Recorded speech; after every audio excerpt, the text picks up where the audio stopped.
முன்னாடி இருக்கிற அண்ணன்மார்கள் தம்பிமார்கள் எல்லாத்துக்கும் வணங்கினா அதுல பார்த்துட்டு இருக்கிறது ஒரு கேமரால 1 கோடி பேர் பார்ப்பாங்க.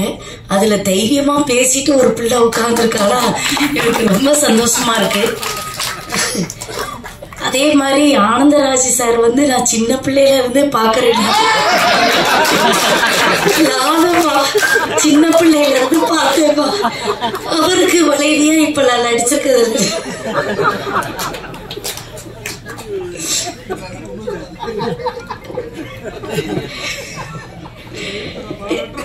நிஜமானவே நானும் சின்ன பிள்ளையில இருந்து அவரை பார்த்துட்டு வரேன். அவரை பார்த்து பயந்த ஒரு சில ஆட்கள்ல நானும். இப்போ நம்ம ஆர்கே செல்வமணி அண்ணா இருக்காங்க. வந்தோடனே வந்து தீபாமான்னு அவங்க பேச வேண்டிய அவசியம் இல்லை, நம்மளை பத்தி சொல்ல வேண்டிய அவசியம் இல்லை. அந்த பெருந்தன்மை இருக்குல்ல, உண்மையில அந்த காலத்துல இருக்கிற அத்துணை ஆர்டிஸ்டுகளுக்கும் அந்த ஒரு இது ஒண்ணு. அவங்ககிட்ட இருந்துதான் அந்த பணிவெல்லாம் நம்ம கத்துக்கணும்.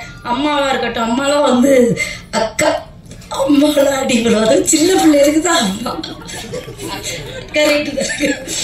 அதனால அக்காவுக்கு உண்மையிலே சொல்றேன், அவங்க வந்து ஒருத்தங்களை என்கரேஜ் பண்றதுலயே இருக்கட்டும். இன்னைக்கு வந்து ட்ரெண்டிங் யாருன்னா அக்கா தான். ஏன்னா வந்து அவங்கள நம்ம ஒரு மாறுபட்ட கோணத்துல இன்னைக்கு நம்ம பாக்குறோம். நிறைய பேருக்கு நிறைய விஷயங்களை சொல்லி கொடுக்கறதுல அவங்கள அடிச்சுக்க ஆளே கிடையாது. இப்போ இந்த படத்துல எனக்கு வாய்ப்பு கொடுத்தவரை பத்தி முக்கியமா சொல்லணும். ஏன்னா இத்தனை பேரை பத்தி நான் இன்னைக்கு பேசுறேன்னா அதுக்கு காரணம் வந்து இயக்குனர் தான். அவர் தான் இந்த படத்துல நான் நடிக்கிறதுக்கு முதற் காரணம். அவருக்கும் தயாரிப்பாளர் அவர்களுக்கும் என்னோட நன்றி. என்ன அப்படின்னா, மண்ணு, பெண்ணு, பொண்ணு, இந்த 3 விஷயத்தையும் தான் தேடி மனிதன் அலைந்து கொண்டு இருக்கிறான். இந்த மண்ணை அடையும் பொழுது பெருமை அடைகிறான், பொண்ணு அடையணும்னு பேராசைப்படுறான். இப்படி மனிதன் வந்து ஒரு விஷயத்துக்காக தேடி தேடி அலைந்து அலைந்து தன்னை தொலைக்கிறான். இததான் இந்த படத்துல சொல்லி இருக்கிறாங்க, வேற ஒன்னும் சொல்லல. ஆமா, இந்த 3 விஷயத்த தான் இதுல வந்து, அதாவது ஒரே கத்தியில வந்து ஒரே உரையில 2 கத்தி எப்படி இருக்கும் அப்படின்னு கேட்டா இதுல இருந்தே உங்களுக்கு தெரிஞ்சிருக்கும்.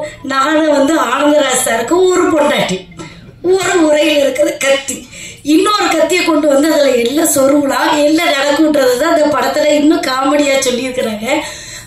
நான் நடிச்சதை பத்தி சொல்லும்போது ஊர்ல விளையாட்ட கிராமத்துல சொல்லுவாங்க, அதாவது ஒருத்தருக்கு 2 பொண்டாட்டி, ஒருத்தி நேரா ஓடி வந்து எலிய போட்டான், இன்னொருத்தி சோத்த போட்டான், இன்னொருக்கு திருப்பி வந்து ஒருத்தி குழம்பு ஊத்துனா, இன்னொருத்தி சாப்பிடுங்க மாமான்னு கூட்ட வச்ச. இப்போ மனுஷன் சாப்பாட்டை பிசையணும்ல, பிசையும் போது ஒருத்தி கையை பிடிச்சிட்டான். நான் வந்து முதல் பொண்டாட்டி, உனக்கு நான் குழம்பு ஊத்துனேன், குழம்பு மட்டும் தான் திங்கணுங்கிறான்.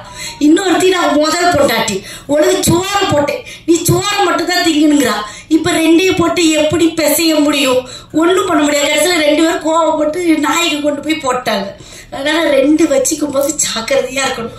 முதல்ல நல்லா தான் இருக்கும், போக போகதான் அது கத்தி கழுத்தா இருக்குதா எல்லாம் ஏதுங்கிறது தெரியும்.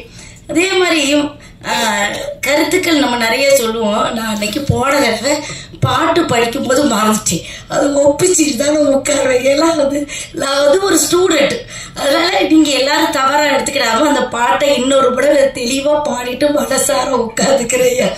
அதாவது, கருங்காலி கட்டைக்கு நானா கோடாலி, இருங்கதலி தண்டுக்கு நானும் பெருங்காணி, காரருமே மேய்க்கின்ற காளைக்கு நான் தோற்றேன், ஈர் இரவும் துஞ்சாது என் கண். இதான் அவ்வை பிராட்டியவருடைய பாடல். அந்த பாடலை வந்து போன தடவை மறந்துச்சு, எனக்கு ராத்திரி எல்லாம் தூக்கம் வரல. ஒரு 1000 வாட்டி இதை படிச்சிருப்பேன். இப்ப கரெக்டா ஒப்பிச்சுட்டா இதுக்கு நீங்க கை தச்சிருக்கணும். அது ரொம்ப சந்தோஷமா இருக்கு. அந்த பாட்டை நான் மறந்துட்டேன், அதனால இந்த தடவை சொன்னேன். உண்மையிலேயே நான் வந்து ரொம்ப பெருமைப்படுறேன். ஏன்னா இங்க இருக்கிற எல்லாருமே என்னை பத்தி நிறைய எழுதுறதுனால தான் எனக்கு நிறைய படங்கள் வருது. அதுக்கு வந்து முதல்ல இங்க முன்னாடி இருக்கிற என்னோட சகோதர சகோதரிகளுக்கு வந்து ரொம்ப நன்றி, ரொம்ப நன்றி. இந்த படத்துல எனக்கு வாய்ப்பு கொடுத்த எல்லாருக்குமே ரொம்ப நன்றி. முக்கியமா ஒன்னே ஒண்ணு சொல்லணும், தைரியமா ஒரு விஷயத்த பேசாது, பேசல வீட்டுலதான் உட்கார்ந்து இருப்பேன். நான் வந்து ஒரு அக்காவா வேலையில சொல்றேன், கோவம் வருதா மனசுக்குள்ள வச்சுக்க, ரூம்ல வச்சு எல்லா வேணாலும் திட்டிக்க, பப்ளிக்ல சொல்லல வச்சுக்க, பணம் கிடைப்பது கடினமாக இருக்கும். அதனால சில விஷயங்கள் எல்லாம் வந்து உள்ளுக்குள்ளே பேசிட்டு வெளியில வந்து நம்ம நல்ல பிள்ளை மாதிரி நடிச்சுட்டு போயிடுறேன். இப்ப தீபாக்கா நடிக்கிறேன்ல அதே மாதிரி நடிச்சுட்டு அதக்கா நல்லா இருக்கா அப்படின்னு ஒரு பேரை வாங்கிட்டு உட்கார மாதிரி உட்காந்துக்க. ஆனா உண்மையிலே உன்ன மாதிரி நேர்மையான பிள்ளைகளை நான் வந்து கையெடுத்து கும்பிடுறேன். ரொம்ப தைரியமான ஸ்பீச். அதுக்காகவே உனக்கு நான் மறுபடியும் வாழ்த்து சொல்றேன். ரொம்ப நன்றி நன்றி நன்றி.